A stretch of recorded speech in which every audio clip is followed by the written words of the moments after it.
जो आज देव अधिदेव महादेव मुझे लेकर जा रहे हैं। मैंने पुण्य कौन सा करा? क्या पुण्य करा?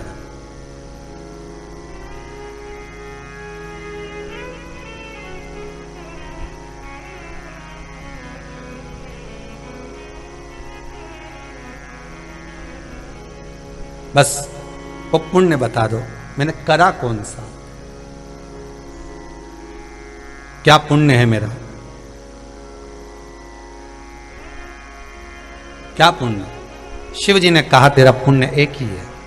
शिव मंदिर में बैठकर शिव महापुराण की कथा को 2 क्षण श्रवण करा। 2 क्षण।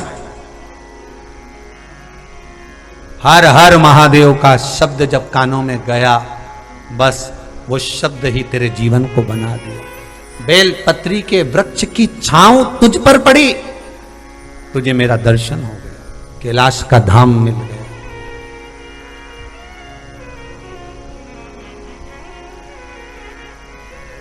कई लोग पहले भजन में गाते थे, इतना तो करना स्वामी जब प्राण तन से निकले, गोविंद नाम लेकर फिर प्राण तन से निकले। गंगा जी का तट हो, यमुना का बंसी बट हो,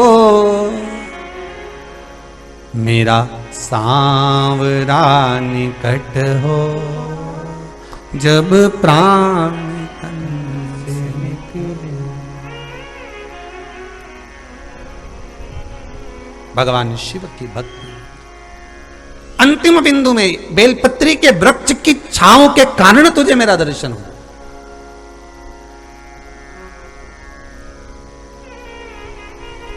शायद इतने वर्ष की शिव महापुराण में कहा कि नहीं कहा पता नहीं, पर यह पंचामृत शिव महापुराण में एक बात जरूर कहूंगा।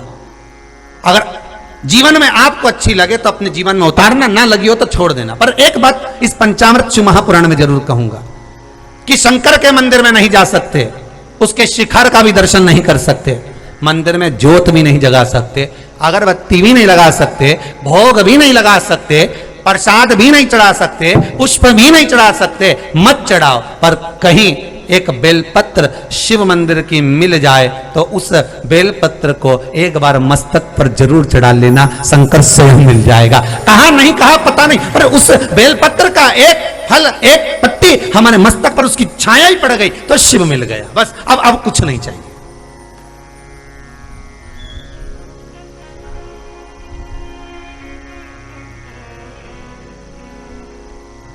विष्णु पुराण में लिखा है, आंवले के वृक्ष के नीचे, स्कंद पुराण में भी है, कार्तिक महीने में आंवला नवमी पर आंवले के वृक्ष के नीचे भोजन करने से संपदा बढ़ती है। इसलिए आंवला नवमी पर लोग आंवले के पेड़ की पूजन करने जाते हैं तो वहां गोट भी करते हैं। बोलो सही है कि गलत है? वहां लोग टिफिन लेके जाते थे, पहले भोजन करते थे आंवला नवमी पे, आंवले के वृक्ष के नीचे भोजन करने पर संपदा बढ़ती। आंवला नवमी का दिन कार्तिक में पड़ती आंवला, ठीक है।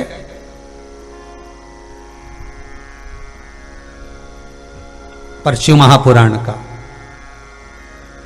शंकर का, शिव महापुराण का एक तत्व कहता है कि बेलपत्री के वृक्ष के नीचे मात्र बैठ जाने पर ही शिव मिल जाता। शिव नहीं है बेलपत्री का वृक्ष, एक पत्ती भी मिल गई, मात्र एक पत्ती बहुत, और उस पत्ती को भी मस्तक पर चढ़ा लिया तो ही शिव मिल गया।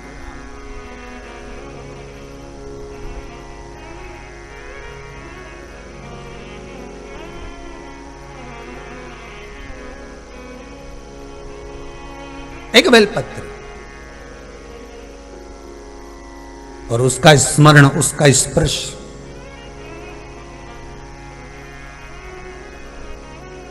सुख दे। शिव महापुराण की कथा कह रही है, देवराज पर बेलपत्री के वृक्ष की छांव पड़ गई थी।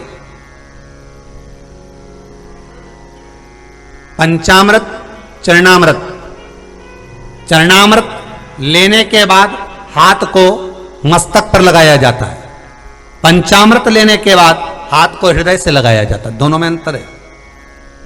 सत्यनारायण भगवान की कथा में जाते हो तो चरणामृत मिलता है कि पंचामृत मिलता है?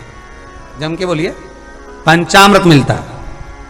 पर कई लोग पंचामृत लेने के बाद हाथ को सिर पे लगा लेते। तो जितने लोग सत्यनारायण की कथा में से आए ना, उनका देखना सिर पे कहीं दही चिपका मिलेगा, कहीं घी चिपका मिलेगा, तो समझ में आ जाएगा कि सत्यनारायण जी की कथा से आ रहा है। पंचामृत मस्तक पर नहीं, पंचामृत हृदय में होना चाहिए। चरणामृत मस्तक पर होना चाहिए। चरण की रज, चरण का एक तत्व रस मस्तक पर चढ़े तो जीवन सार्थक हो जाए।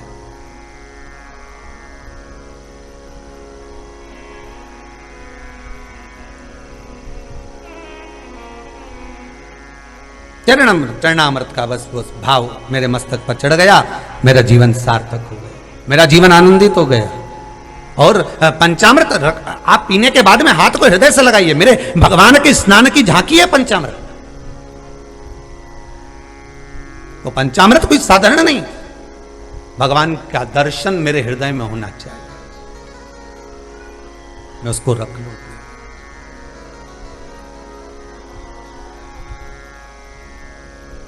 ले गए देवराज।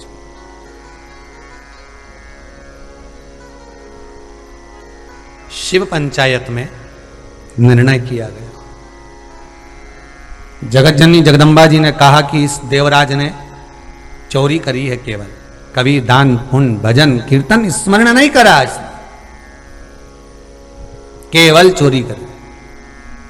इतने में तुरंत भगवान विष्णु बोले, नहीं, एक पुण्य करा, शिव मंदिर में बैठकर शिव महापुराण की कथा को सुना। ठीक। तीसरे श्री गणेश जी महाराज बोले, इसकी बुद्धि में कुछ अच्छा आ गया था, प्राण भी छूटे तो बेलपत्री के पेड़ के नीचे छूटे, थोड़ा पुण्य का भाग। श्री भास्कर देव सूर्य नारायण भगवान बोले,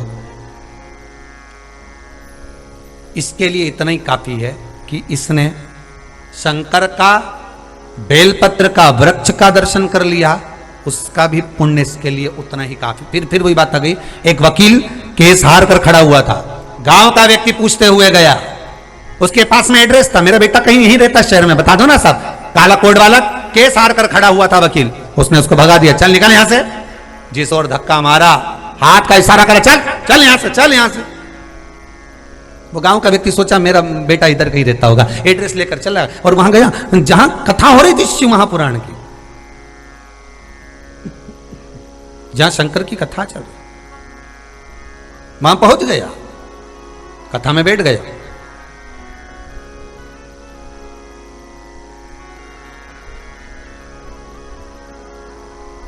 और कथा में बैठकर कथा सुनी, पूरी हुई, निकल कर जा रहा था प्रसाद लेकर, वहां से उसका बेटा गाड़ी पे जा रहा था, देख लिया उसने पिताजी खड़े, पिताजी को बिठाए ले गया। पिताजी तुम यहां कहां से आ गए, कहां घूम रहे हो, कथा में कैसे पहुंच गए?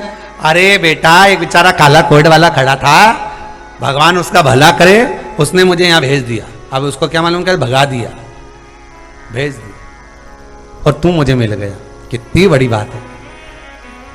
बेटा ले गया पिता को। 1 साल के बाद में वह वकील साहब का सीताराम हो गया।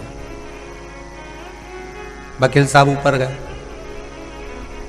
चित्रगुप्त महाराज से पूछा इनके पाप पुण्य बताइए कितने, तो कहा इन्होंने अपने जीवन में कोई अच्छा काम नहीं करा, दिन भर झूठ झूठ झूठ झूठ, सब झूठ, तो फिर क्या करा जाए। इतने में चित्रगुप्त महाराज बोले, एक पुण्य करा है इन्होंने, एक गांव के व्यक्ति को शिव महापुराण का रास्ता दिखाया।